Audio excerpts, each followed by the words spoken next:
At Little Rock National Airport, it is a dark, stormy night on June 1st, 1999.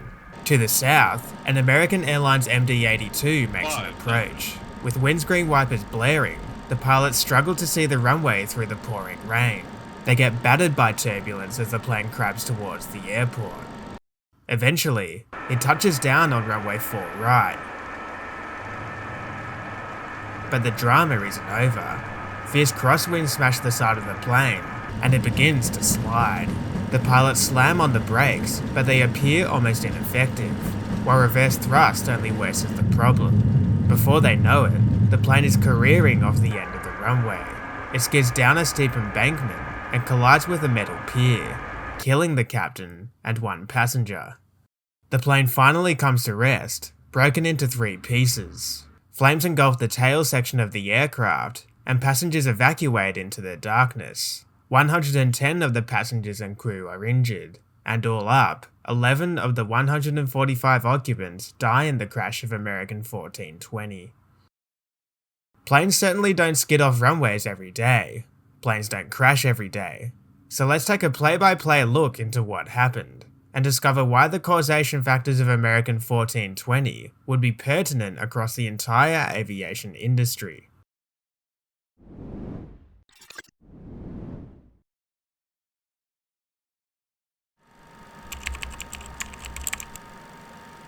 At 8:10 local time, Captain Richard Bushman and First Officer Michael O'Reilly land at Dallas-Fort Worth Airport.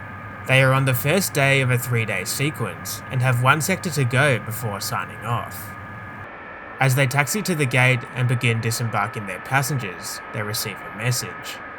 The plane that will be taken on their final flight to Little Rock National Airport is delayed due to thunderstorms around Dallas. Time is critical for the pilots though, as they are already running low on duty hours, after copping several delays themselves due to weather throughout the day. Duty hour limitations for aircrew are strict and cannot be exceeded, so First Officer O'Reilly contacts flight dispatch to advise them that they need to depart by 11:16 PM or the flight will be cancelled. Dispatch finds a spare plane to operate the already delayed flight. It is another McDonnell Douglas DC-9-82, also known as an MD-82, registered November 215 Alpha Alpha. The MD-82 is a workhorse narrow-body aircraft for American Airlines on its domestic routes. It is a stretched version of the original DC-9 with a 5 abreast seating configuration. The engines are tail-mounted and it can fit 155 passengers. Eventually, 215 Alpha Alpha arrives into Dallas, and the pilots quickly ready it for departure, as the passengers board and bags are loaded. At 10:40 PM, 2 hours and 12 minutes past the scheduled departure time, American 1420 takes off from Dallas-Fort Worth.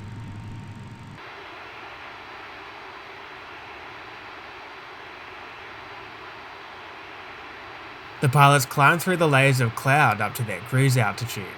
Captain Richard Bushman is an experienced operator at American Airlines. He is 48, with around 10,000 hours of flight time.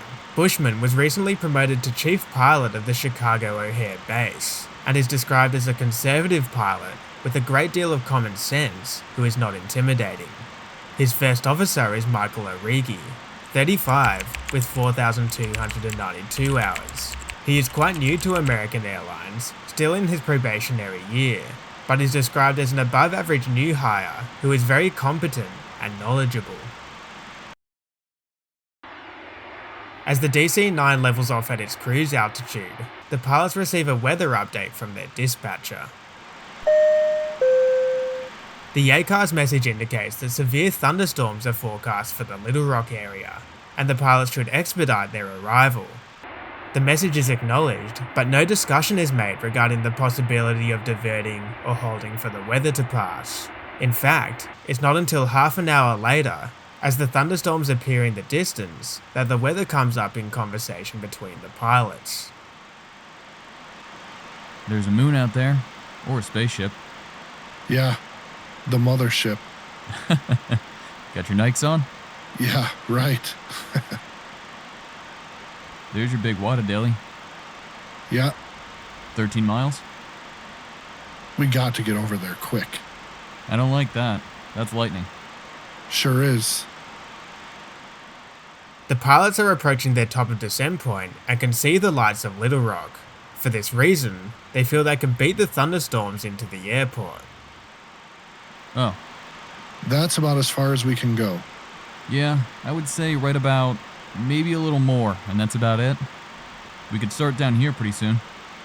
I'm going to ask her to come. This is the bowling alley right here. Yeah, I know. In fact, those are the city lights straight out there. That's it. Want to go down? Not just yet, but pretty soon. 72, yeah.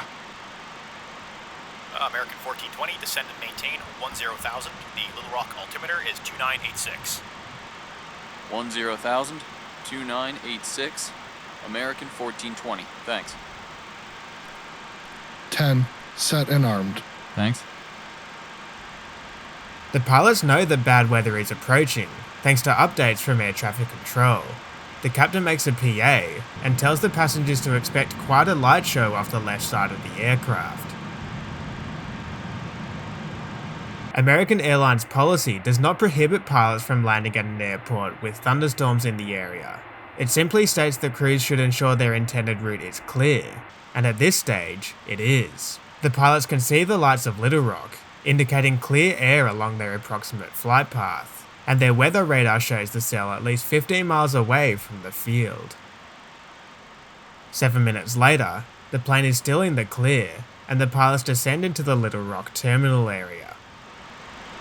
American 1420, descend at pilot's discretion, maintain 4,000. Down to 4,000, American 1420. 4,000 set. Okay, 10,000 feet, seat belts, no smoking. Yeah, I'll get down in a second. Okay. Yeah, it's 10 knots. 30 knots is the crosswind limitation, but 30 knots is the wet. Well, That's the dry. yeah, dry. What about the wet? Wet Yeah, is 20. The pilots are discussing the crosswind landing limits for the aircraft. It can be challenging to land a plane in high crosswinds, especially when the runway is wet. So American Airlines stipulates that the maximum crosswind for landing an MD-82 is 30 knots for a dry runway, 20 knots for a wet runway, 15 knots in less than 4,000 feet of visibility, and 10 knots with less than 1,800 feet. However, the pilots neglect to check their manuals for the crosswind limit on this approach, and incorrectly assume that 20 knots is the limit anytime the runway is wet. With the weather closing in, air traffic control calls the pilots to discuss their intentions. American 1420, descend and maintain 3,000. out of 4 for 3. American 1420. American 1420, your equipment's a lot better than what I have. How's the final 422 left? What's that? Okay, we can see the airport from here. We can barely make it out, but we should be able to make 2-2. That storm's moving in this way, like your radar says it is. A little bit farther off than you thought. American 1420, roger.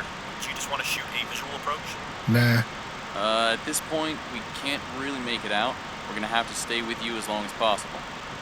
American 1420, roger. And the wind's kind of kicked around a little bit right now. And it's 330 at 11. Whoa.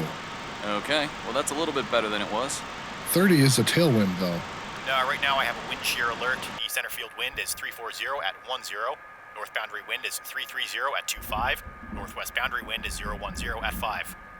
Can we land on 4? Is there a possibility to get runway 4? American 1420, yes sir. We can do runway 4 if you prefer that. It'd be a headwind.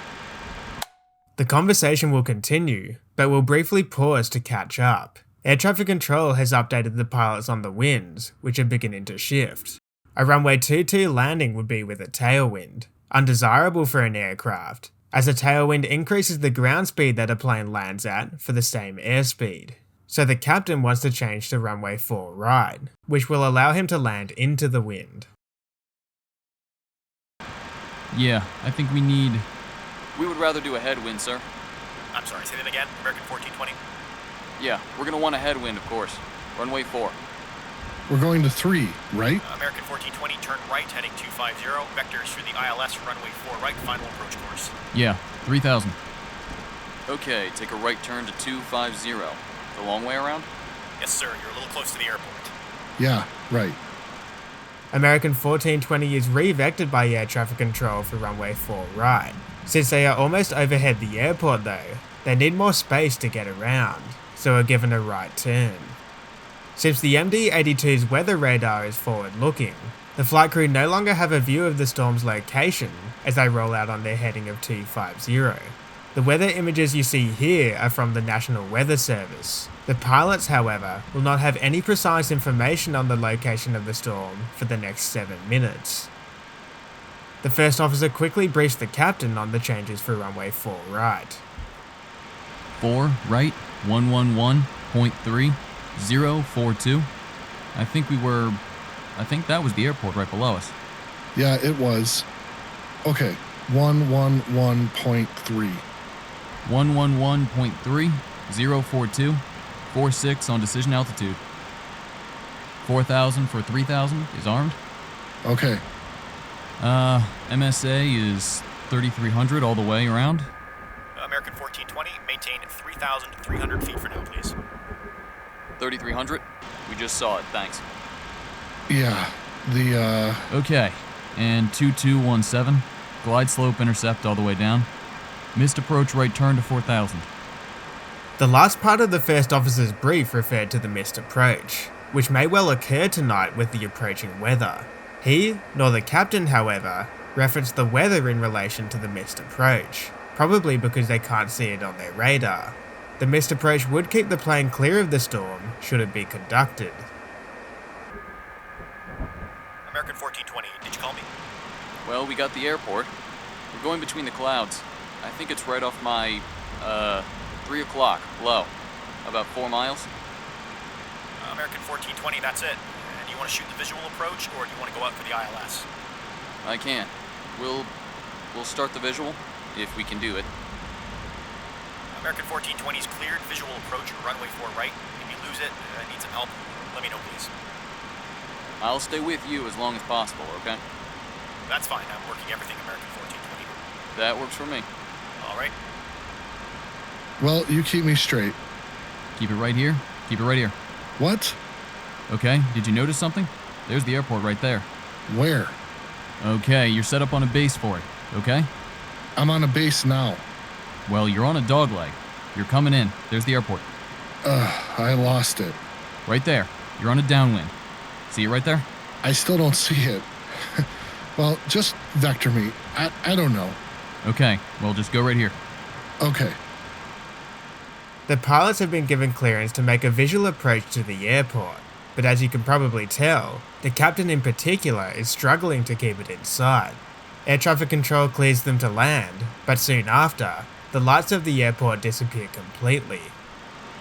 Yeah, I know. See, we're losing it. I don't think we can maintain visual. Yeah. And approach American 1420. American 1420, yes, sir. And there's a cloud between us and the airport. We just lost the field, and on this vector here, I have basically the last vector you gave us. We're on kind of a dog leg, it looks like. American 1420, can you fly heading 220, and I'll take you out for the ILS? Yeah, 220 is fine. And it will be just one, probably one turn for downwind to final for the ILS. Okay, that's how it's gonna have to be. Thanks. Yeah, I had it, but I lost it with the clouds, and that's what I was saying. Okay. American 1420, descend and maintain 2,300. 2300, American 1420.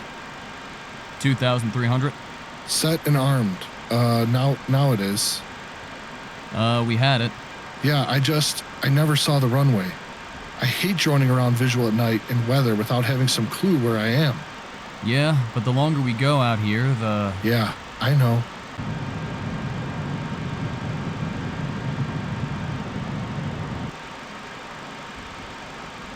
See, we're going right into this crap. Right. And approach American 1420. I know you're doing your best, sir. We're getting pretty close to this storm. We'll keep it tight if we have to. American 1420, turn right heading of 270. 270, American 1420. And when you join the final, you're going to be right at just a little bit outside the marker. That's going to be okay for you. That's great. That's great with us. American 1420, roger. With the pilots eager to get on the ground, just 30 seconds later, the controller provides the final vector and clears American 1420 for its approach. American 1420 is 3 miles from the marker. Turn right heading 020. Maintain 2,300 till established on the localizer. Cleared ILS runway 4 right approach.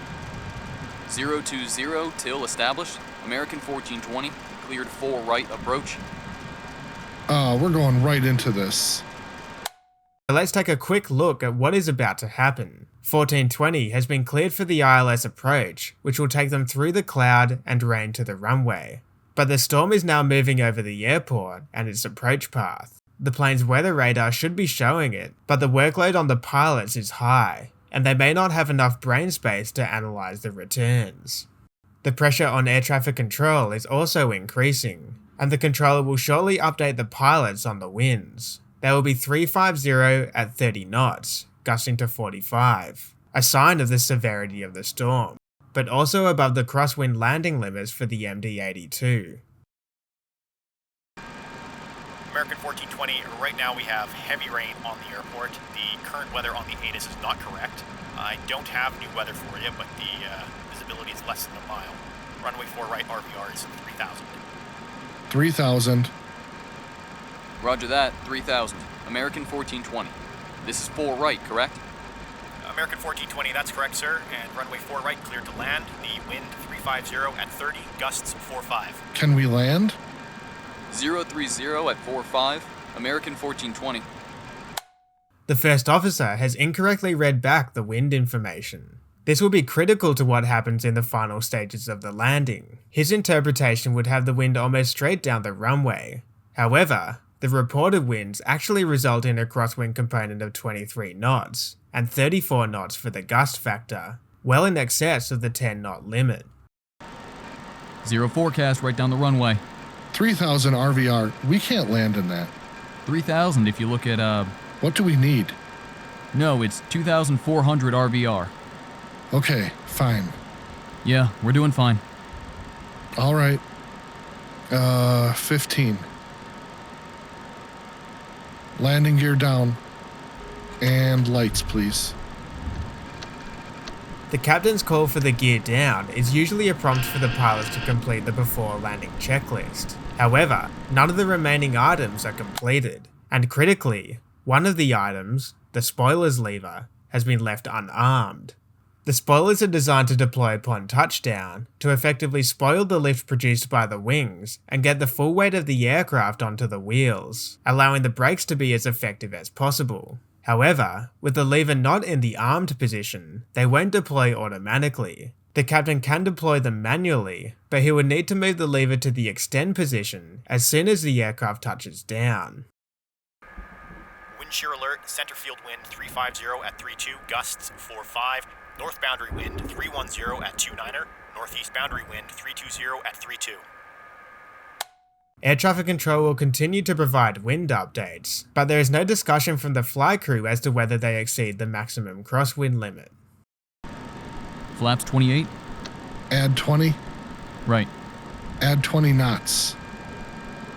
American 1420, the runway 4 right RVR is now 1,600. Okay. Well, we're established on final. We're established inbound, right? Okay, American 1420, we're established inbound. American 1420, roger. Runway 4 right cleared to land, and the wind 340 at 31. North boundary wind is 300 at 26. Northeast boundary wind 320 at 25. And 4 right RVR is 1,600. American 1420, thanks. That's a good point. Keep the speed. 1,000 feet? I don't see anything. Looking for 460. It's there. 140 flaps? Oh, yeah. I thought I called it. 40 now. 1,000 feet. Wind is 330 at 28. This is a can of worms. I'm gonna stay above it a little. There's the runway off to your right. Got it? No. I got the runway in sight.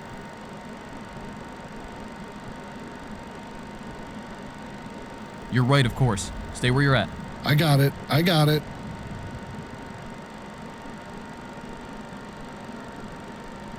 Wind 330 at 25.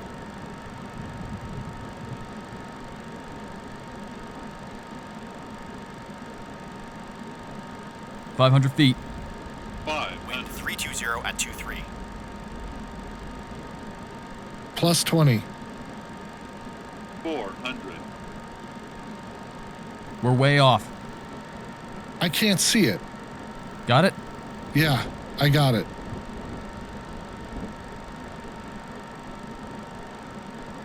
$300.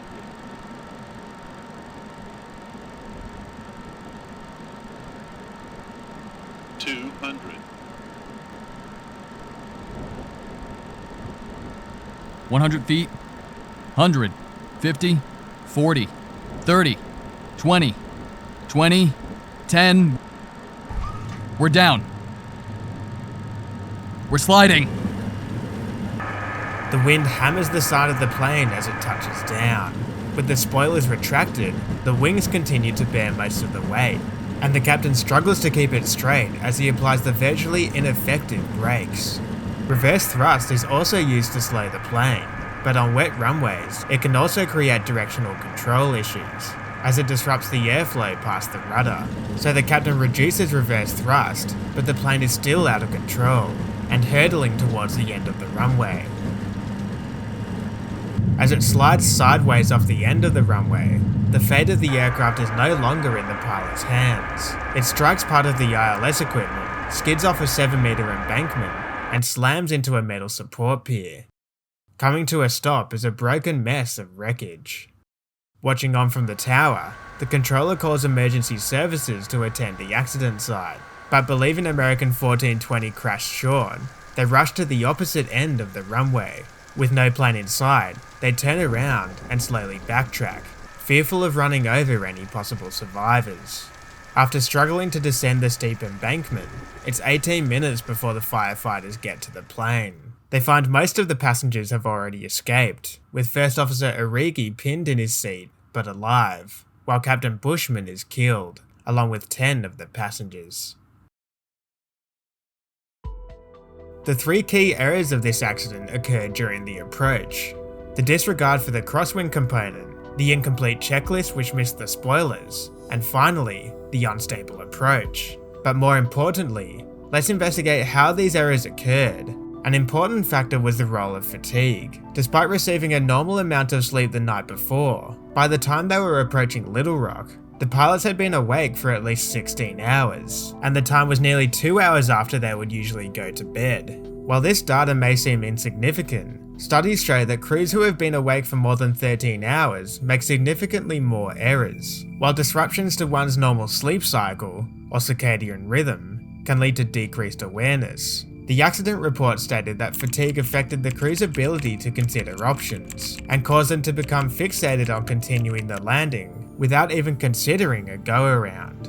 In the final stages of the approach, numerous cues should have prompted the crew to go around. In most modern airlines, a stabilized approach criteria requires that by a specific altitude, usually 1,000 feet, speed, tracking, and altitude of the plane should all be within specified limits.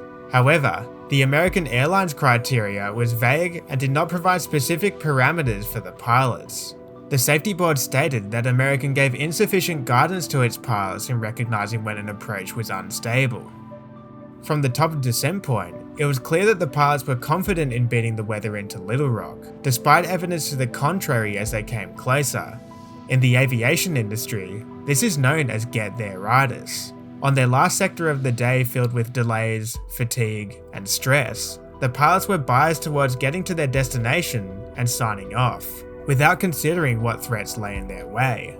In the end, the National Transport Safety Board stated that the probable cause was the crew's failure to discontinue the approach through the severe thunderstorm, as well as the lack of spoilers extending on touchdown. One of 3 major accidents in less than 5 years, American Airlines made several changes in the wake of Flight 1420, providing more specific directions on spoiler deployment, decision-making guidance on landing with thunderstorms in the area, and a new no-fault go-around policy in relation to unstable approaches. As is common in aviation, the crash of American 1420 helped make the industry safer. Unfortunately, and tragically however, the cost was the lives of 11 people.